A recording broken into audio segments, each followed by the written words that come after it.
Honorable señor presidente de la Asamblea Nacional, don Andrés Bautista, excelentísimo señor presidente, don Hipólito Mejía, señora vicepresidenta, doña Milagros Ortiz Bosch, señor vicepresidente electo, don Rafael Alburquerque, excelentísimo señor presidente de la República de Uruguay, don José Valle, excelentísimo señor presidente de la República Federativa de Brasil, don Luis Ignacio Lula da Silva, excelentísimo señor presidente de la República de Costa Rica, don Abel Pacheco, excelentísimo señor de la República de Honduras, don Ricardo Maduro, excelentísima señora presidenta de la República de Panamá, doña Mireya Moscoso, excelentísimo señor presidente de la República de Colombia, don Álvaro Uribe, excelentísimo señor presidente de la República de Guatemala, don Oscar Berger Perdomo, excelentísimo señor presidente provisional de Haití, don Bonifaz Alexandre, sus altezas reales, los príncipes de Asturias, don Felipe y doña Leticia, honorable señor presidente de la República China de Taiwán, don Yu Xi-kyun, ministro de Antigua y Barbuda, don Baldwin Spencer, honorable señor primer ministro de Antillas Neerlandesas, don Etienne Nestor Is,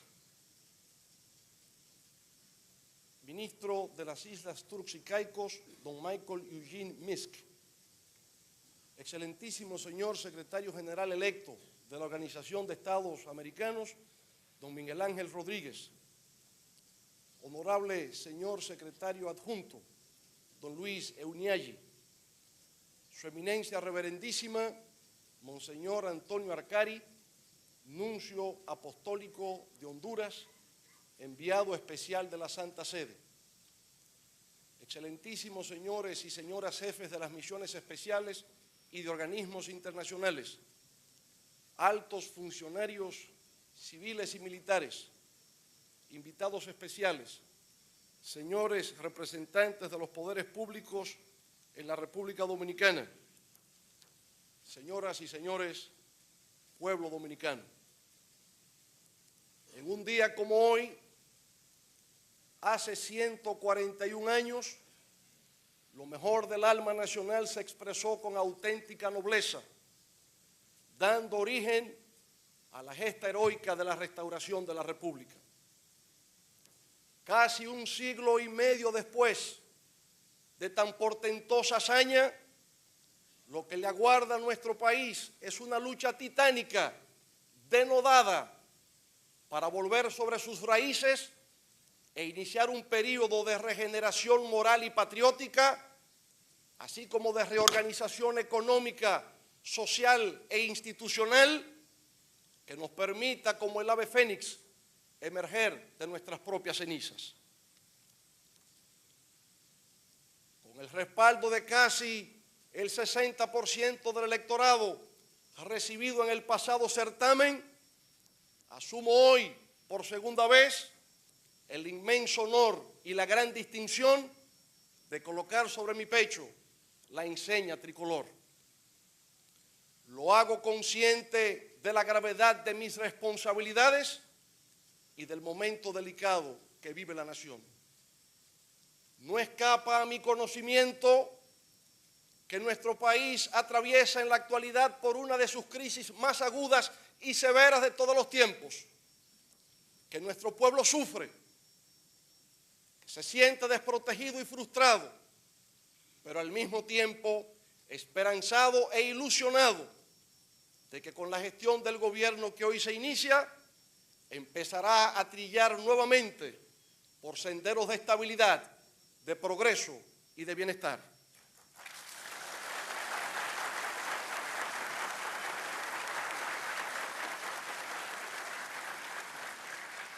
Quien os dirige la palabra se compromete solemnemente en este momento crucial de nuestra historia a aportar lo mejor de sí mismo, así como de todos los integrantes del equipo de gobierno, para que el pueblo dominicano asegure su derecho a la alimentación, al empleo, a la educación, a la salud, a una vida moderna y civilizada, en fin, a una vida digna, decorosa y decente. Reconozco que no será tarea fácil. Muchos peligros nos acechan. Muchos obstáculos se entreponen a nuestro camino. Momentos difíciles nos esperan. Acomodarse en la silla presidencial será como caminar sobre un campo minado o sentarse sobre un fogón encendido.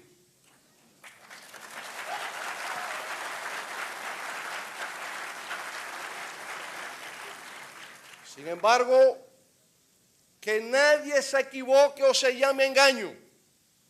Así como a lo largo de nuestra historia hemos salido triunfantes en muchos momentos aciagos y de gran pesadumbre, también ahora el pueblo dominicano, en base a su sudor de trabajo, su capacidad de sacrificio, la confianza en sí mismo y la fe en Dios, la derrotará, la sofocará al tiempo que marchará erguido y orgulloso hacia la construcción de un futuro más luminoso.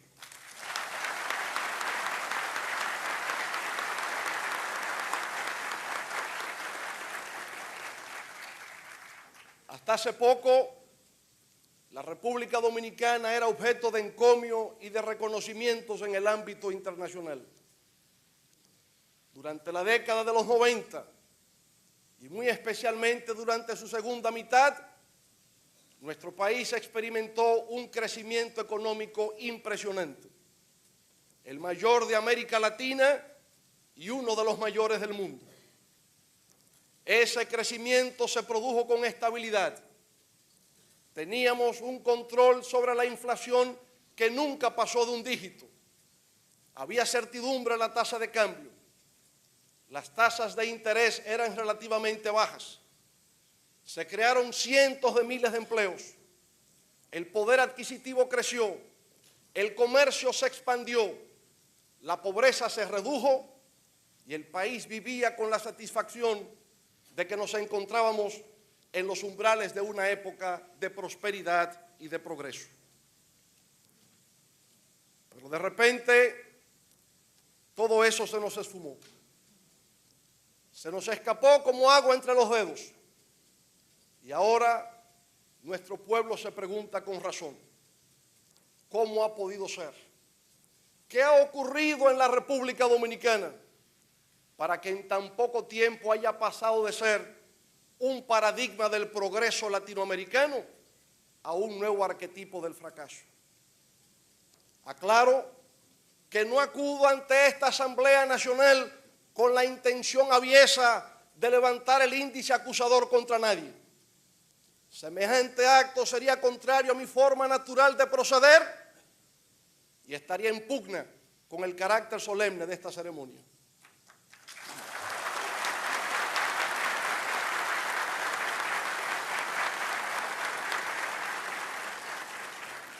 Sin embargo, no puedo permanecer en silencio sin que el pueblo conozca la verdadera magnitud y profundidad de la crisis que actualmente nos agobia, así como de los ingentes esfuerzos que tendremos que realizar todos, gobernantes y gobernados, para poder remontarnos sobre ella.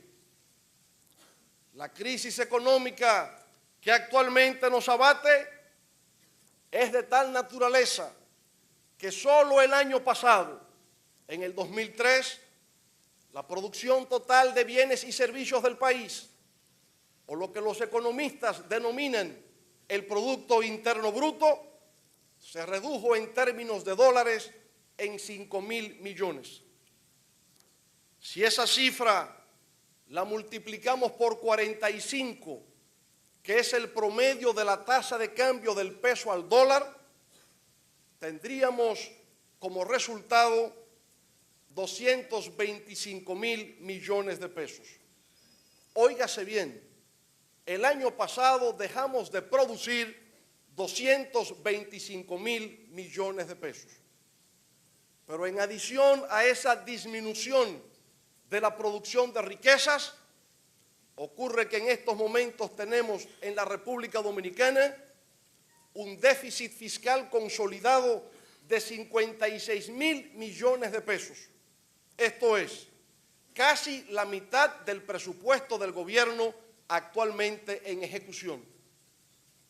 Tenemos una inflación acumulada anual de un 60%, altas tasas de interés, una devaluación de la moneda nacional en más de un 100%, pérdida del poder adquisitivo de los salarios e ingresos, disminución del consumo, pérdida masiva de empleos, reservas netas negativas, un crecimiento por debajo de cero, fuga de divisas y cierre del acceso al mercado de capitales, dificultades de financiación externa y de nuevos flujos de inversión extranjera, deuda pública equivalente al 60% del Producto Interno Bruto.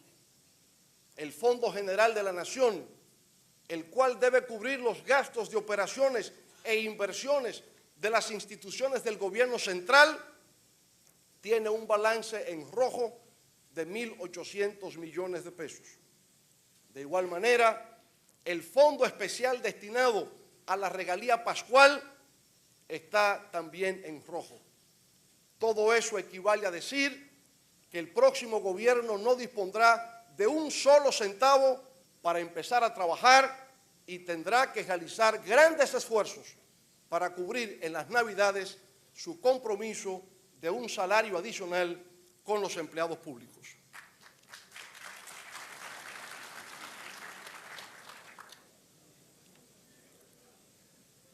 En síntesis, el gobierno que hoy asume está heredando una de las peores crisis de nuestra historia económica.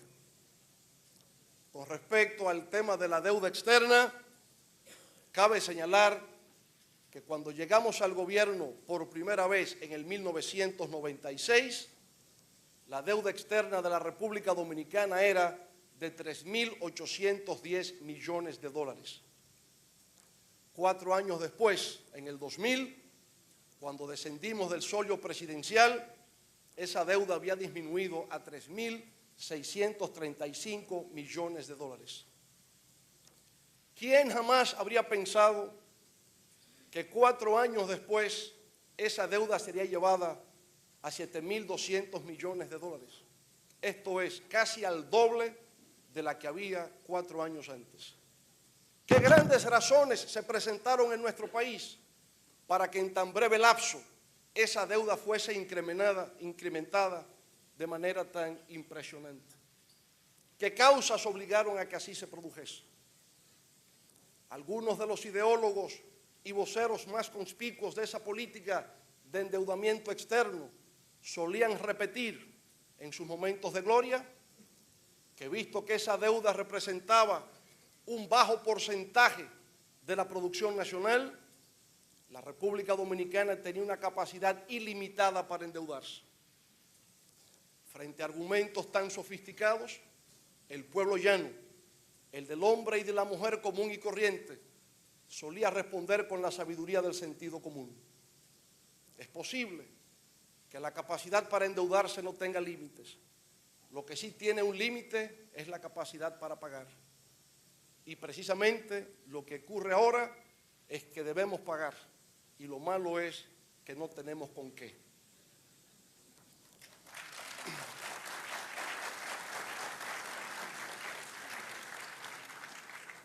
En su edición del pasado 6 de agosto, el influyente diario norteamericano The New York Times traía la noticia de que en los mercados financieros internacionales se tiene la impresión que la República Dominicana se encuentra en el umbral de un default, es decir, de una cesación de pagos o de incumplimiento de sus obligaciones financieras.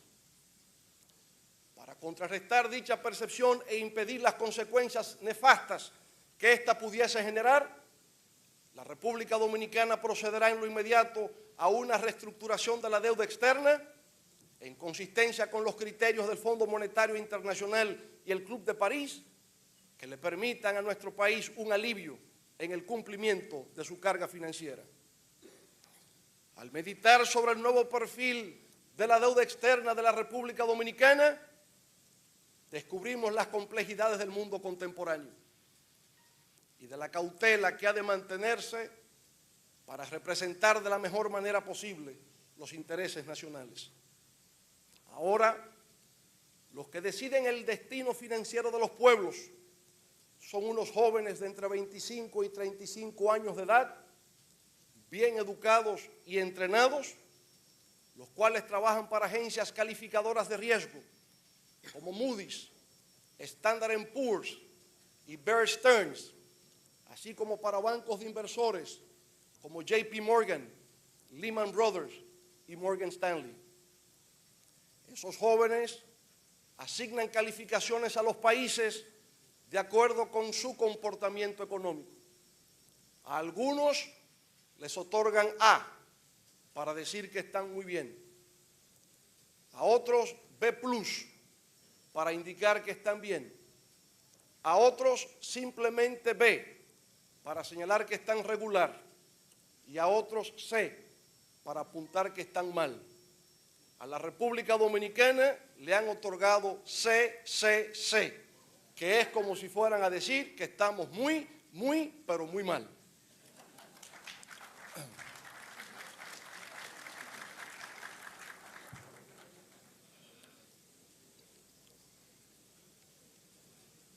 Ahora, esta imagen hay que cambiarla, y hay que cambiarla con urgencia. Este proceso necesariamente hay que revertirlo. De lo contrario, nos quedaremos fuera de los nuevos flujos y recursos que la República Dominicana reclama. Permaneceríamos aislados en el mundo, lo cual solo precipitaría irremediablemente nuestra decadencia económica y social.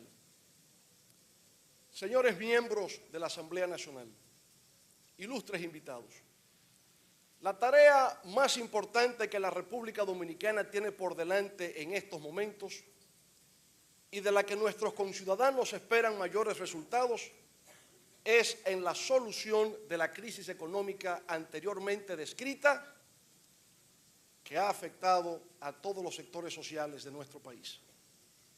Advertimos que carecemos de los dones divinos para hacer milagros.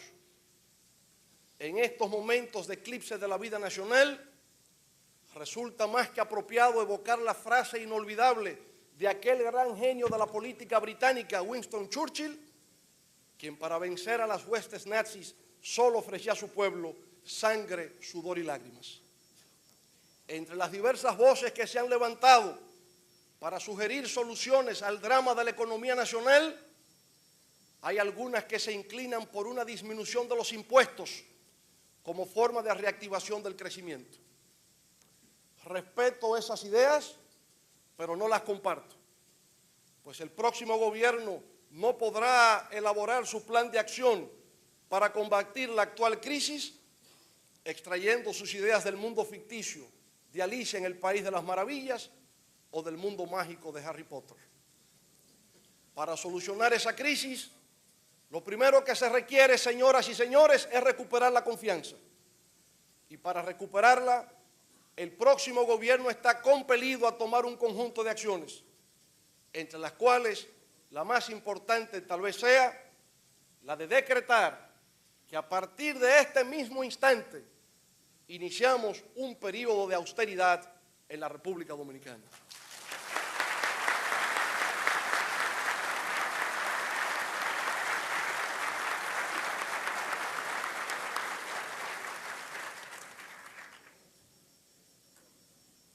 Esa austeridad significa poner todo el empeño para reducir en no menos de un 20% el gasto del Estado. Hay muchos cargos públicos en exceso, creados mediante la tradicional práctica corrosiva del clientelismo o bien producto de las duplicidades de funciones dentro de nuestro aparato burocrático estatal. Esos serán suprimidos.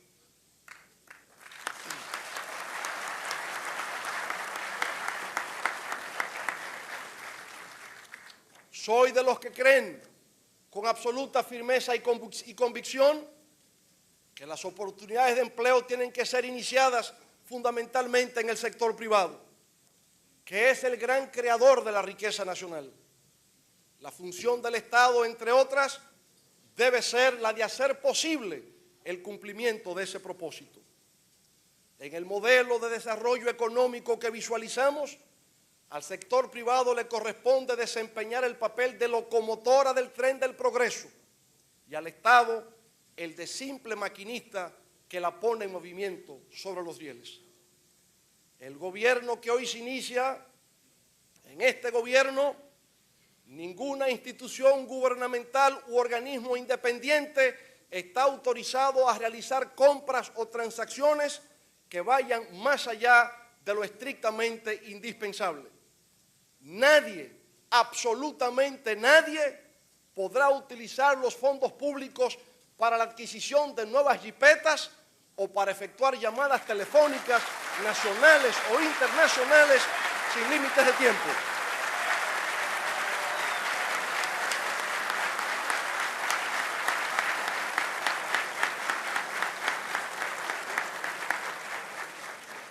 Los viáticos y las dietas tienen que ser disminuidos, los gastos superfluos eliminados.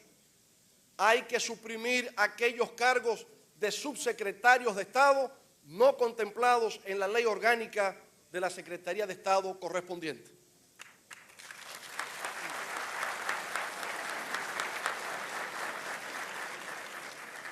Dictaremos normas para evitar que las instituciones del gobierno central tomen préstamos de bancos comerciales domésticos sin la debida autorización de la Oficina Nacional de Presupuesto o la Contraloría General de la República. Se someterá al Congreso un proyecto de ley de modificación de las leyes que contemplan los honorarios consulares y en lugar de percibir ingresos equivalentes al 25% de los servicios prestados, los cónsules, como todo el mundo en la administración pública, de ahora en adelante recibirán un salario.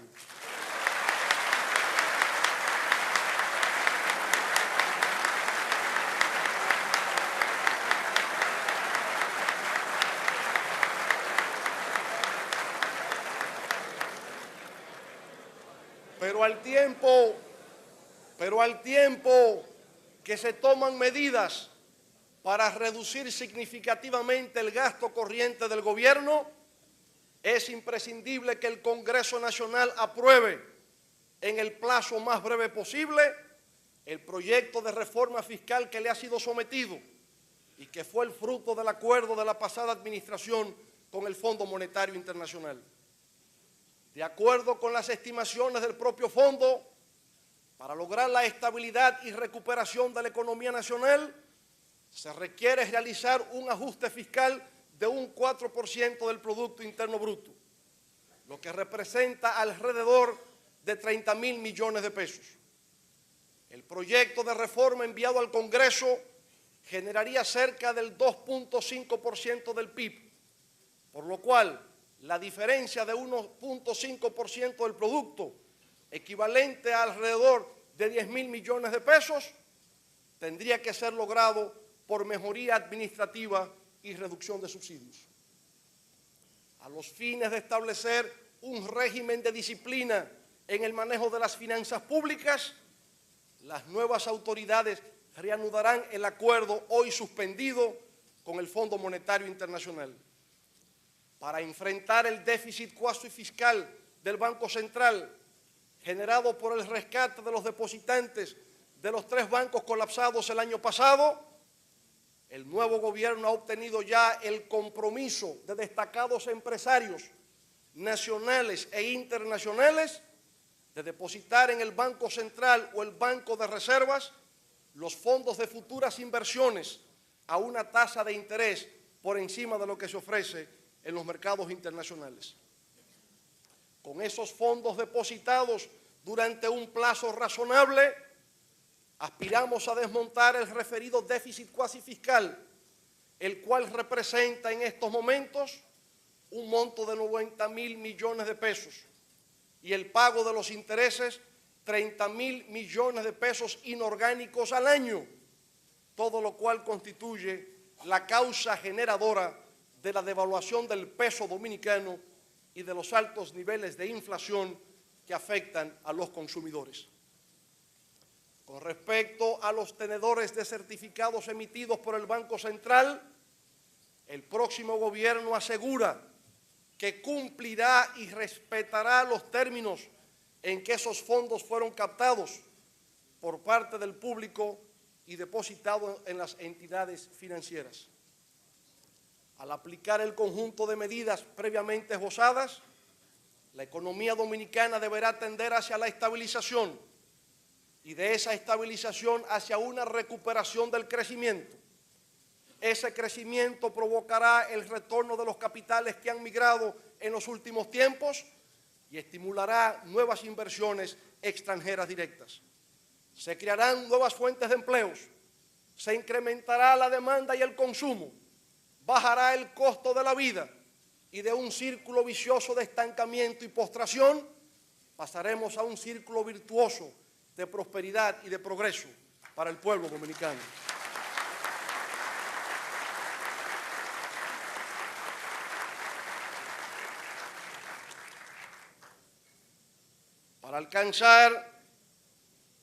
Para alcanzar la plena recuperación, será imprescindible mejorar los mecanismos de supervisión y de control del sistema financiero nacional.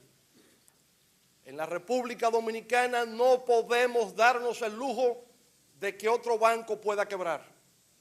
No dispondríamos de los medios para salvarlo y sería injusto cargarle de nuevo a la población los costos de otro naufragio financiero.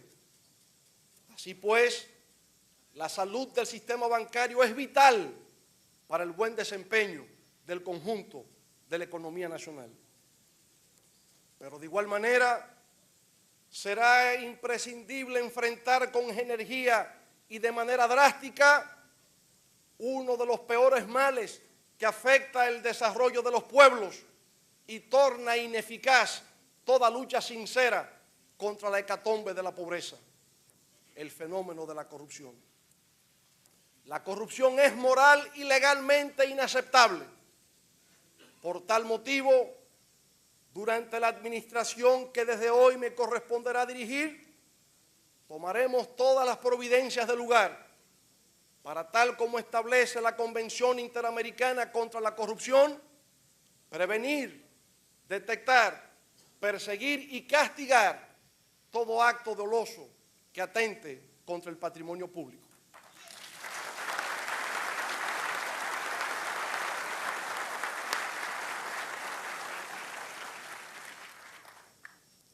Al volver a dirigir los destinos de la nación, no me alberga ánimo alguno de venganza o de retaliación.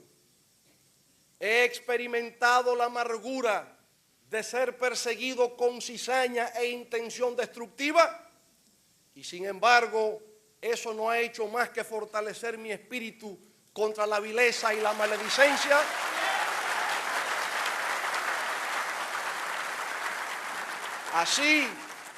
Así como reafirmar mis convicciones contra el abuso, el atropello y la arbitrariedad.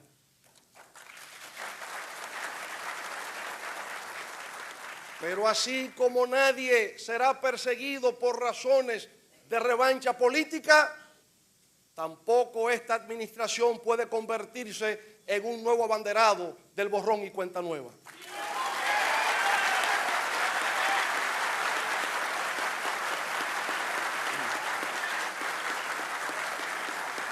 La democracia se fundamenta en la rendición de cuentas. Aquel que no tenga las suyas claras, sea del sector público o del sector privado, que sepa desde ya, que sepa desde ahora, que la justicia no será objeto de obstrucción ni de manipulación alguna por parte del Poder Ejecutivo para que actúe conforme a como indican nuestros códigos y nuestras leyes.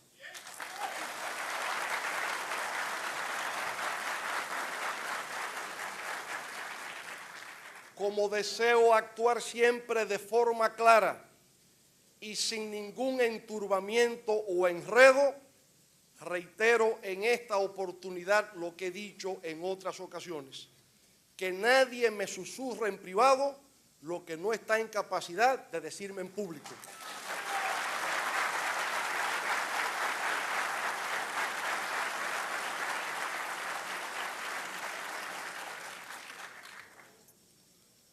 Señores miembros de la Asamblea Nacional, la gravedad de la crisis económica que afecta al pueblo dominicano ha tenido serias consecuencias de carácter social.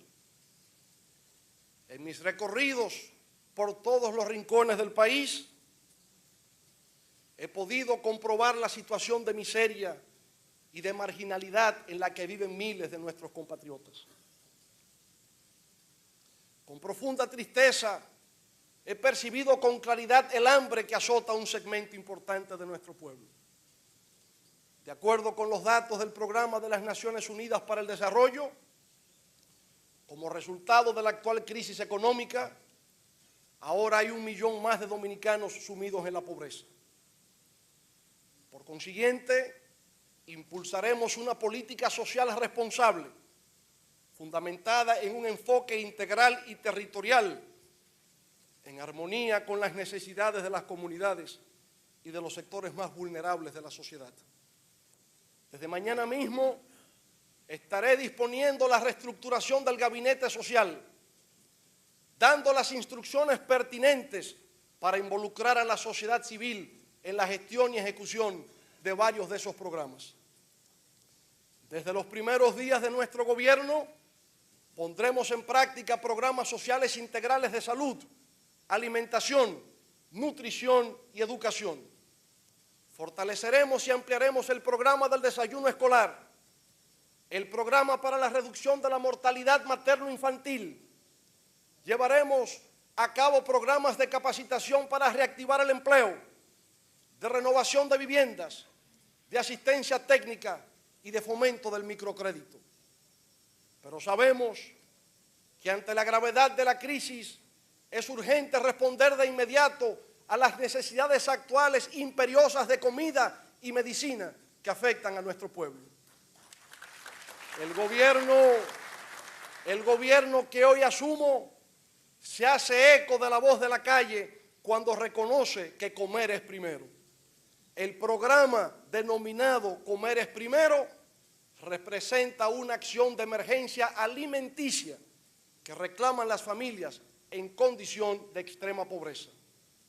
Desde este mes de agosto a enero del 2005, la ejecución de este programa atenderá a 25.000 familias ubicadas en las zonas y barrios más deprimidos del país.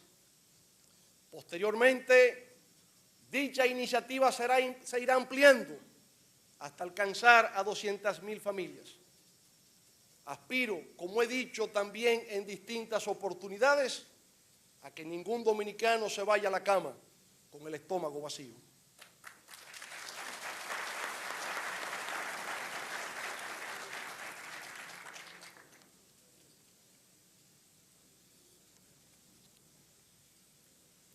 De igual modo, a partir de la próxima semana se pondrá en ejecución un programa de emergencia nacional para abastecer a todos los hospitales públicos de los medicamentos básicos, con el objetivo de ponerle fin a la alarmante situación de carencia que hoy afecta a todos los centros hospitalarios del Estado. No puedo dejar de referirme en estos momentos a otros 2 aspectos de gran trascendencia que reclaman el concurso urgente de la administración que hoy se inicia. Uno es el relativo al sistema eléctrico nacional, hoy sumido en una de sus crisis más agudas, provocando prolongados apagones que alteran el curso normal de la vida de la población. El otro es el del suministro del gas licuado de petróleo, que también ha suscitado en estos días inmensos trastornos y dificultades al público consumidor, provocando lo que la gente del pueblo llama estar cogiendo lucha. En En lo que respecta a la industria eléctrica, aunque en distintas oportunidades se me ha imputado ser, por el proceso de capitalización, el responsable de la crisis sistémica que afecta al sector, hoy sabemos que no es así. En primer lugar, los apagones en la República Dominicana no empezaron durante mi pasado gobierno. Los apagones constituyen un mal de más de 40 años en nuestro país. Los de mi generación recordarán que se llegó hasta indicar que los apagones eran provocados por las chichiguas y capuchines que se encampanaban en las líneas de transmisión. Frente a un monopolio estatal que a lo largo de varias décadas había demostrado su ineficacia, su incapacidad para renovarse, su insostenibilidad financiera y su falta de transparencia, se procedió, como en muchos otros países de América Latina y del mundo, a procurar el concurso del sector privado para hacer las inversiones requeridas e introducir las tecnologías que hacían falta para un relanzamiento de la industria. Si el proceso resultó imperfecto o con áreas fallidas, solo había una cosa que hacer: modificarlo, mejorarlo, complementarlo, seguir desarrollándolo en base a nuevas experiencias y soluciones. Desafortunadamente no fue así. En lugar de eso se procedió a satanizarlo, a politizarlo, y ahora, casi 5 años después de haberse realizado el proceso de capitalización de la industria eléctrica nacional, nos encontramos con una nueva crisis estructural que mantiene a toda la población legítimamente enojada e indignada. En la página 3 del informe recientemente publicado por la Comisión Nacional de Energía y la Comisión Especial de Energía, creada mediante el decreto 1036-03 del 28 de octubre del año 2003, titulado Propuesta de Reforma del Sector Eléctrico Nacional, se afirma lo que sigue, cito: el capital privado ha realizado importante inversión en el sector eléctrico dominicano, con un aumento muy importante en la potencia de generación, especialmente por medio de la construcción de plantas de gran eficiencia energética y por la reparación de las plantas existentes, y con importantes inversiones también en distribución.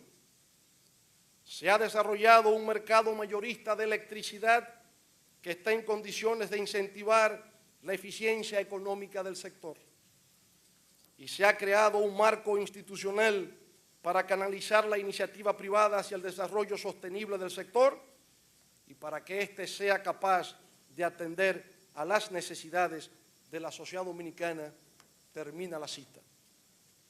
Confieso que no reclamo mejor defensa, pero de lo que se trata aquí no es de una reivindicación de carácter personal, sino de encontrar verdaderamente las causas que explican la actual crisis y la forma de encararla y resolverla. En la actualidad, señoras y señores, el problema consiste simple y llanamente en que no hay fondos suficientes para cubrir los costos de producción de energía. Cada mes, el sector energético pierde entre 20 y 25 millones de dólares. Como no hay recursos suficientes para cubrir mensualmente los costos de generación de energía, se ha acumulado una deuda de alrededor de 400 millones de dólares.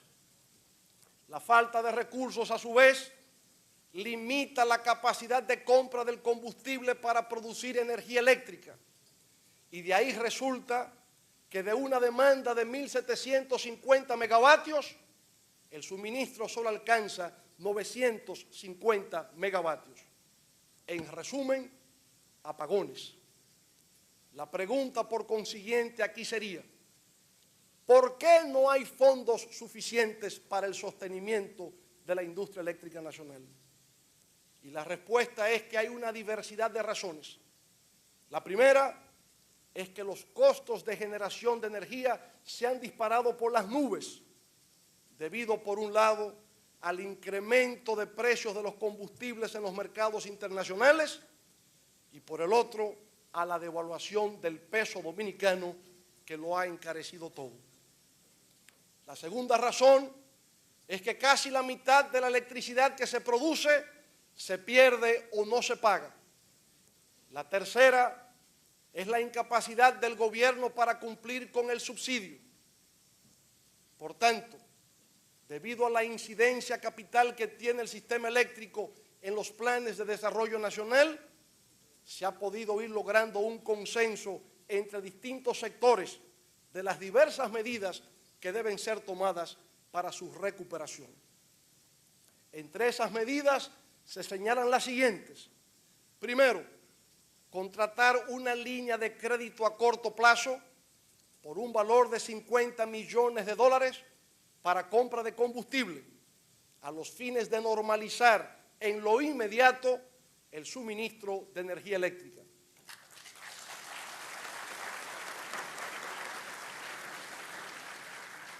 Segundo, evaluar o renegociar los contratos de compra y venta de energía. De esos contratos de la Corporación Dominicana de Empresas Eléctricas y los productores independientes o IPPs, así como entre generadores y distribuidores. Tercero, transparentar los costos del sector eléctrico. Cuarto, focalizar el subsidio del sector eléctrico a familias con un consumo mensual de hasta 200 kilovatios hora. Quinto, aumentar el índice de cobros. Sexto, realizar una licitación internacional para adjudicar la administración de EDENORTE y EDESUR a empresas privadas especializadas en administración de servicios públicos. Séptimo, elaborar un programa de capacitación de personal técnico en el área de regulación del sistema eléctrico y de diseño y formulación de políticas energéticas. Octavo, fortalecer la Superintendencia de Electricidad y la Comisión Nacional de Energía. Noveno, aprobar el proyecto de ley de incentivos a las energías renovables. Y décimo, realizar una fuerte inyección de nuevos capitales al sector. En fin, como puede observarse, ideas no faltan. Por tanto, estoy seguro de que con el apoyo de los organismos multilaterales, especialmente del Banco Mundial y del BID, la aplicación coherente y sistemática de este conjunto de medidas deberá traer pronto la luz al final del túnel que tanto anhela el pueblo dominicano.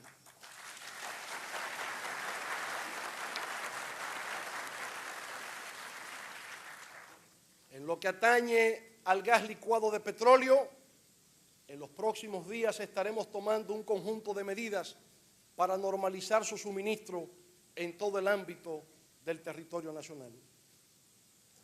Señores legisladores, honorables personalidades que nos honran con su presencia, no pretendo abusar de su indulgencia, ni abrumarles con carga de pesares.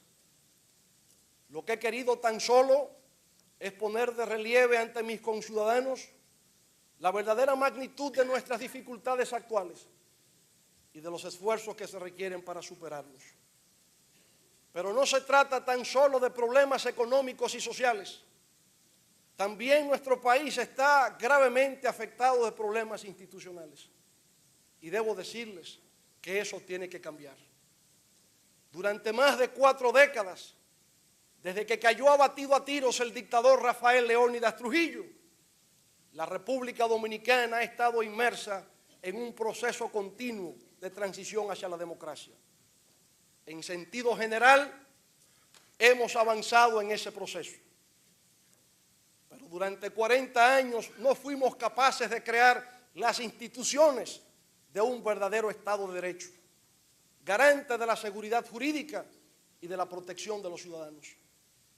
En lugar de instituciones, la gobernabilidad y el funcionamiento del país reposaba, como lo indicó el señor presidente de la Asamblea Nacional en su discurso, sobre 3 líderes carismáticos y respetados: los cuales supieron imponer su autoridad en sus respectivas áreas de influencia política. Esos tres líderes, los más grandes líderes democráticos del siglo XX en la República Dominicana, fueron el profesor Juan Bosch, el doctor Joaquín Balaguer y el doctor José Francisco Peña Gómez.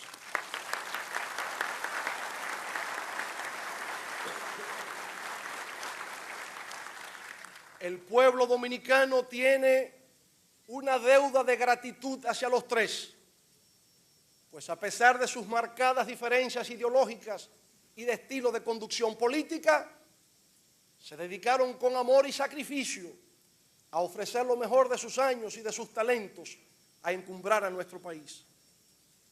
Durante décadas, esos tres líderes constituyeron un freno moral a las apetencias desmedidas y a los desbordamientos con que suelen actuar determinados sectores de la vida nacional.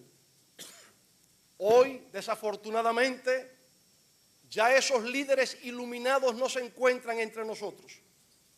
Corresponde ahora a la nueva generación, a la generación del relevo, cumplir con la sagrada tarea de construir el verdadero Estado de Derecho con el que siempre soñaron los líderes civilistas de la Restauración. La República Dominicana no puede seguir como va. No puede seguir con la inseguridad ciudadana, con el tráfico de influencias, con el clientelismo, con el enriquecimiento ilícito, con el abuso de poder, con el irrespeto. En fin, la República Dominicana no puede seguir con la falta de seriedad en todo. La República Dominicana no puede seguir albergando temores de fraude en cada proceso electoral. Los ciudadanos no deben sentirse intimidados o perseguidos por el poder de turno. La prensa no debe ser censurada. Los poderes del Estado, con su actitud respetuosa y responsable, deben conquistar de nuevo la confianza del pueblo.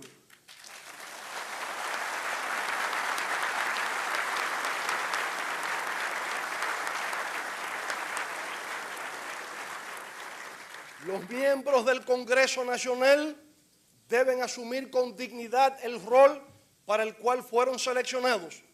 Las relaciones entre las cámaras legislativas y el Poder Ejecutivo deben fundamentarse en la colaboración como garantía de gobernabilidad democrática de la nación, siempre en defensa del sagrado interés de la República.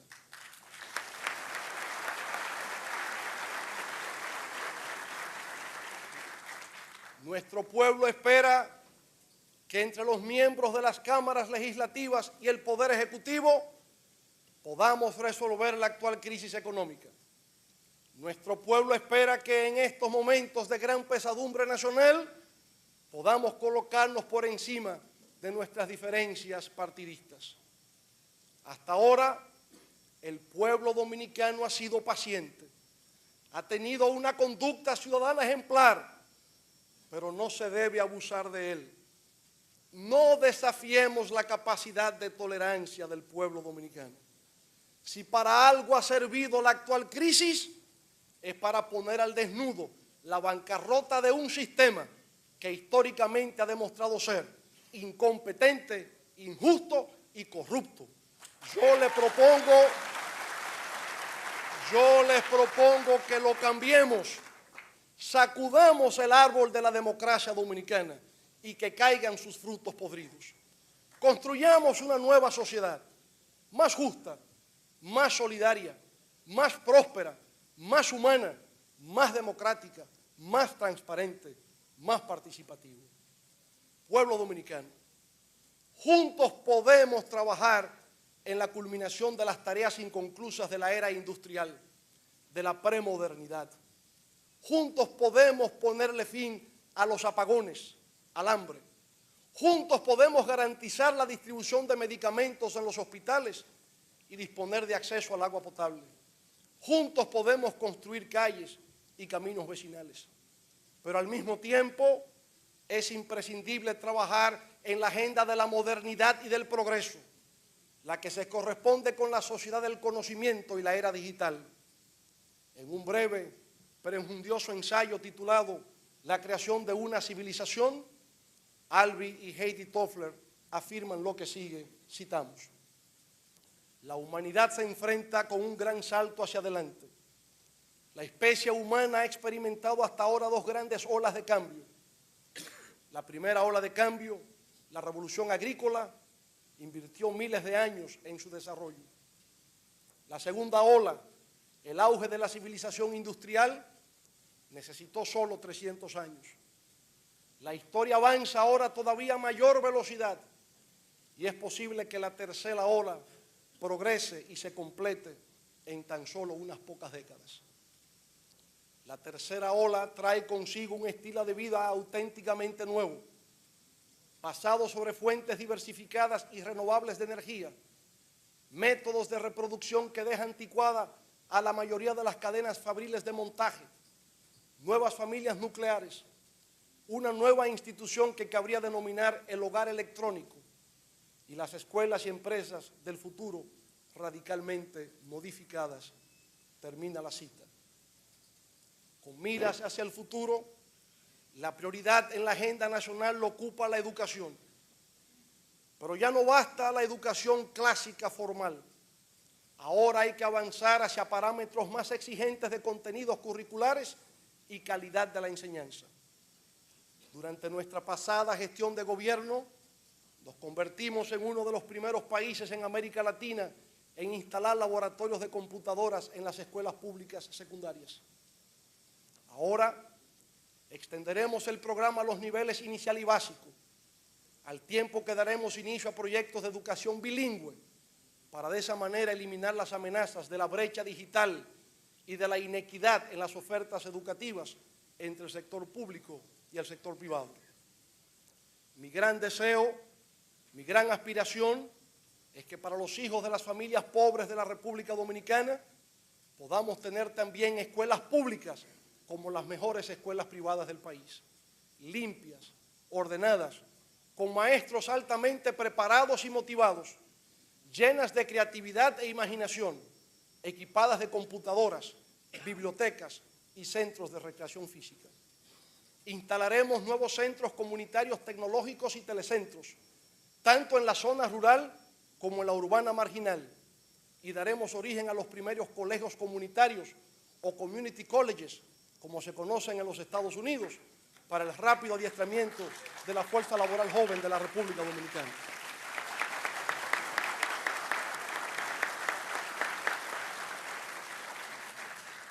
Educaremos a nuestros niños y jóvenes para la democracia. Les daremos la base de una sólida y moderna educación cívica y reforzaremos en ellos los valores más altos de nuestra nación. En nuestra agenda de progreso y modernidad es imprescindible la aprobación de una nueva Constitución de la República, la cual, al tiempo que afianza las garantías individuales, incorpora los derechos económicos, sociales y culturales.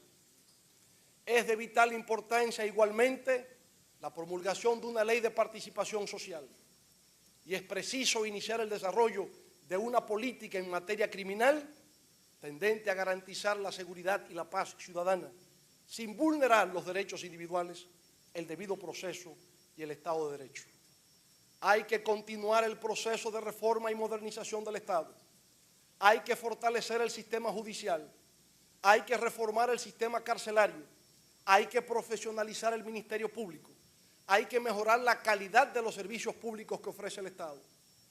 Y en materia de relaciones exteriores, aclaro que impulsaremos una política orientada hacia la promoción de la paz y la seguridad internacional.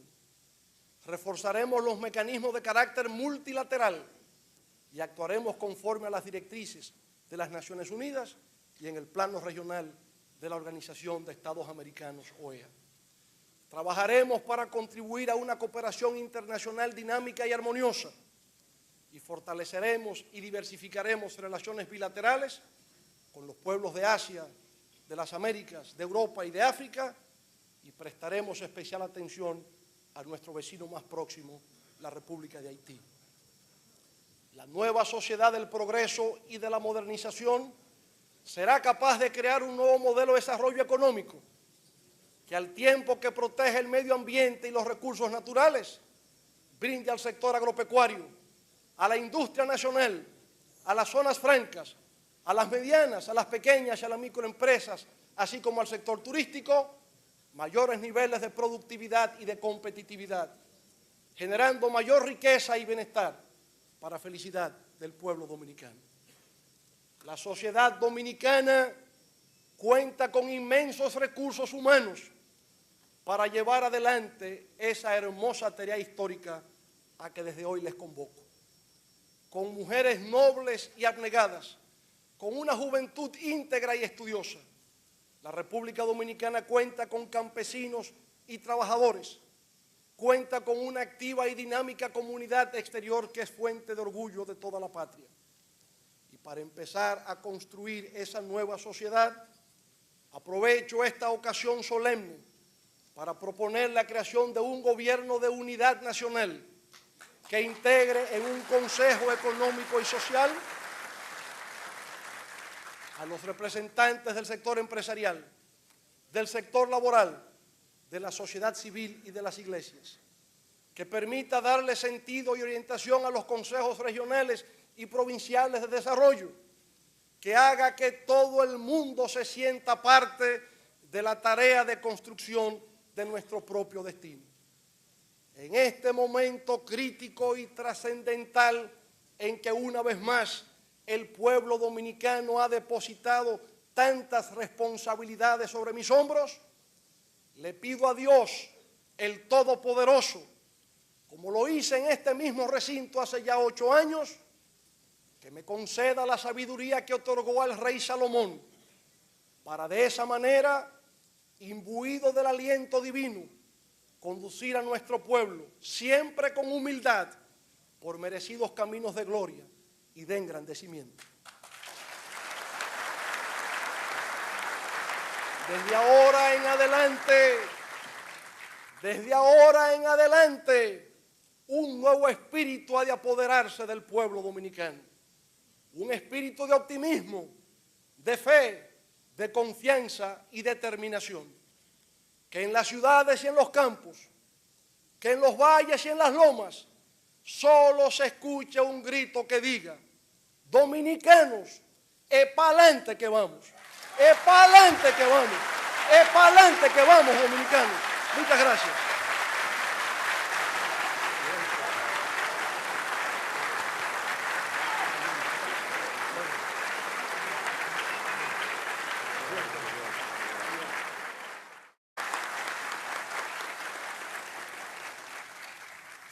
Hasta hace poco, la República Dominicana era objeto de encomio y de reconocimientos en el ámbito internacional. Durante la década de los 90, y muy especialmente durante su segunda mitad, nuestro país experimentó un crecimiento económico impresionante, el mayor de América Latina y uno de los mayores del mundo. Ese crecimiento se produjo con estabilidad. Teníamos un control sobre la inflación que nunca pasó de un dígito. Había certidumbre en la tasa de cambio. Las tasas de interés eran relativamente bajas. Se crearon cientos de miles de empleos. El poder adquisitivo creció. El comercio se expandió. La pobreza se redujo y el país vivía con la satisfacción de que nos encontrábamos en los umbrales de una época de prosperidad y de progreso. Pero de repente, todo eso se nos esfumó. Se nos escapó como agua entre los dedos. Y ahora nuestro pueblo se pregunta con razón: ¿cómo ha podido ser? ¿Qué ha ocurrido en la República Dominicana para que en tan poco tiempo haya pasado de ser un paradigma del progreso latinoamericano a un nuevo arquetipo del fracaso? Aclaro que no acudo ante esta Asamblea Nacional con la intención aviesa de levantar el índice acusador contra nadie. Semejante acto sería contrario a mi forma natural de proceder y estaría en pugna con el carácter solemne de esta ceremonia.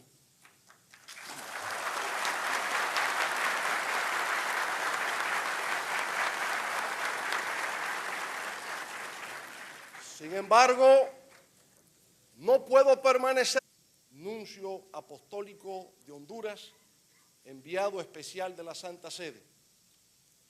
Excelentísimos señores y señoras jefes de las misiones especiales y de organismos internacionales, altos funcionarios civiles y militares, invitados especiales, señores representantes de los poderes públicos en la República Dominicana, señoras y señores, pueblo dominicano. En un día como hoy, hace 141 años, lo mejor del alma nacional se expresó con auténtica nobleza, dando origen a la gesta heroica de la restauración de la República. Casi un siglo y medio después de tan portentosa hazaña, lo que le aguarda a nuestro país es una lucha titánica, denodada, para volver sobre sus raíces e iniciar un período de regeneración moral y patriótica, así como de reorganización económica, social e institucional, que nos permita, como el ave fénix, emerger de nuestras propias cenizas.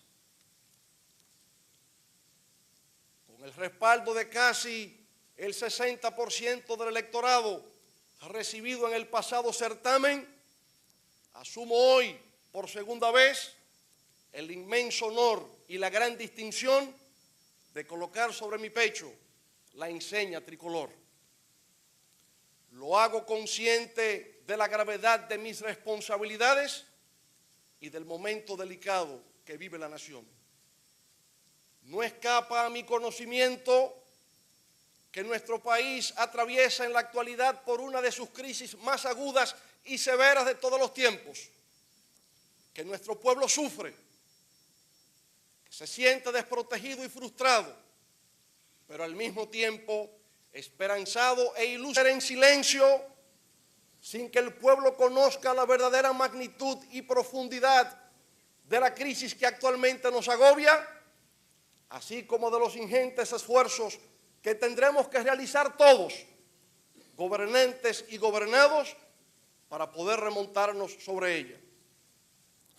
La crisis económica que actualmente nos abate es de tal naturaleza que solo el año pasado, en el 2003, la producción total de bienes y servicios del país, o lo que los economistas denominan el Producto Interno Bruto, se redujo en términos de dólares en 5.000 millones. Si esa cifra la multiplicamos por 45, que es el promedio de la tasa de cambio del peso al dólar, tendríamos como resultado 225.000 millones de pesos. Óigase bien, el año pasado dejamos de producir 225.000 millones de pesos. Pero en adición a esa disminución de la producción de riquezas, ocurre que en estos momentos tenemos en la República Dominicana un déficit fiscal consolidado de 56.000 millones de pesos. Esto es, casi la mitad del presupuesto del gobierno actualmente en ejecución. Tenemos una inflación acumulada anual de un 60%, altas tasas de interés, una devaluación de la moneda nacional en más de un 100%, pérdida del poder adquisitivo de los salarios e ingresos, disminución del consumo, pérdida masiva de empleos, reservas netas negativas, un crecimiento por debajo de cero, fuga de divisas y cierre del acceso al mercado de capitales. De que con la gestión del gobierno que hoy se inicia, empezará a trillar nuevamente por senderos de estabilidad, de progreso y de bienestar.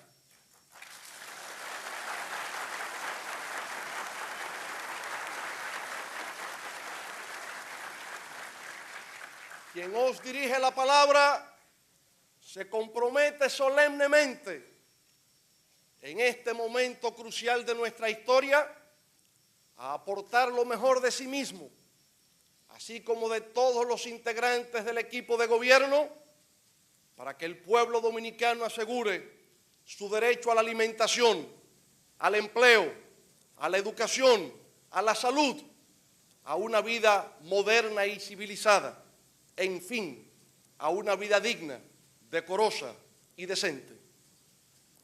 Reconozco que no será tarea fácil.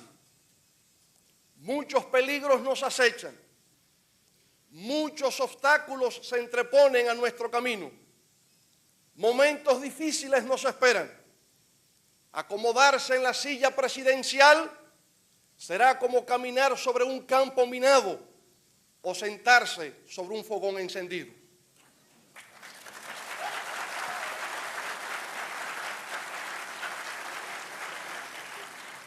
Sin embargo, que nadie se equivoque o se llame engaño.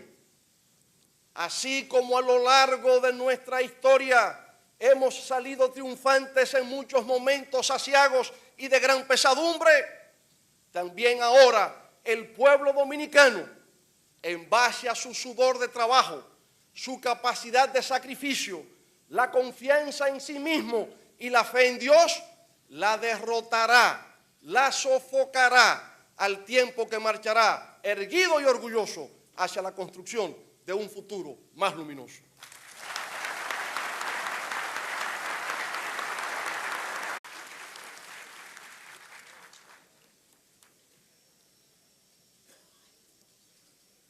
Honorable señor presidente de la Asamblea Nacional, don Andrés Bautista, excelentísimo señor presidente, don Hipólito Mejía, señora vicepresidenta, doña Milagros Ortiz Bosch, señor vicepresidente electo, don Rafael Alburquerque, excelentísimo señor presidente de la República de Uruguay, don José Valle, excelentísimo señor presidente de la República Federativa de Brasil, don Luis Ignacio Lula da Silva, excelentísimo señor presidente de la República de Costa Rica, don Abel Pacheco, excelentísimo señor de la República de Honduras, don Ricardo Maduro, excelentísima señora presidenta de la República de Panamá, doña Mireya Moscoso, excelentísimo señor presidente de la República de Colombia, don Álvaro Uribe, excelentísimo señor presidente de la República de Guatemala, don Oscar Berger Perdomo, excelentísimo señor presidente provisional de Haití, don Bonifaz Alexandre, sus altezas reales, los príncipes de Asturias, don Felipe y doña Leticia, honorable señor presidente de la República China de Taiwán, don Yu Xi-kyun, ministro de Antigua y Barbuda, don Baldwin Spencer, honorable señor primer ministro de Antillas Neerlandesas, don Etienne Nestor Is, ministro de las Islas Turks y Caicos, don Michael Eugene Misk, excelentísimo señor secretario general electo de la Organización de Estados Americanos, don Miguel Ángel Rodríguez, honorable señor secretario adjunto, don Luis Euniagi, su eminencia reverendísima, monseñor Antonio Arcari,